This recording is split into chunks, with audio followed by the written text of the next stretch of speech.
తెలంగాణలో జాతరలు జరుగుతూ ఉన్నాయి.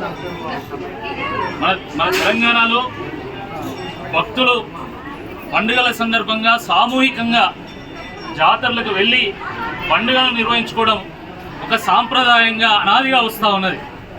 దాంట్లో ముఖ్యంగా ఓరుగల్లు ఒక శైవ క్షేత్రం, ఒక ఆధ్యాత్మిక క్షేత్రం, ఒక సాంస్కృతిక క్షేత్రం. కాబట్టి ఈ ఓరుగల్లు చుట్టుపక్కల కూడా కాకతీయులు నిర్మించినటువంటి వందలాది వేలాది శివాలయాలు ఉన్నాయి. కాబట్టి సంక్రాంతి సందర్భంగా అందరూ కూడా ఆ పరమశివుని దర్శించుకొని ఆ లోక కళ్యాణం కోసం వేడుకోవడము ఒక ఆనవాయితీగా వస్తున్నటువంటి సందర్భంలో మేము సైతం బీఆర్ఎస్ పార్టీ పక్షాన ఇక్కడ స్థానిక నాయకులు, మరి ఇటీవల వరంగల్ పార్లమెంట్ స్థానం నుండి పోటీ చేసినటువంటి సుధీర్ కుమార్ గారు, జెడ్పీటీసీ గారు, మండల పార్టీ నాయకులు, జిల్లా నాయకులు అందరం కలిసి మేము కూడా ఇక్కడికి వచ్చి ఆ శివుడి స్వరూపమైనటువంటి కొత్తకొండ వీరభద్రుడిని మేము దర్శించుకోవడం జరిగింది.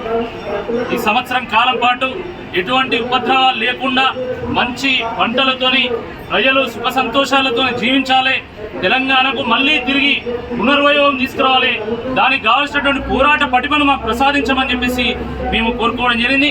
ఆ రోజు కేసీఆర్ గారు తెలంగాణ ఉద్యమ సందర్భం కూడా ప్రతి జాతర తిరిగిన వారు వేములవాడ దగ్గర ముడుపు కట్టిండు, ఆ రకంగా కురువి వీరభద్రుని దగ్గర ముడుపు కట్టడం జరిగింది. ఆ రకంగా అన్ని జాతరలు తిరిగి అన్ని దేవుళ్లను వేడుకున్న తర్వాత ప్రజల్లో ఒక పోరాట పటిమ నింపిన తర్వాత ఒక స్ఫూర్తిని రగిలించిన తర్వాత ఆ తెలంగాణను సాధించుకోవడం జరిగింది.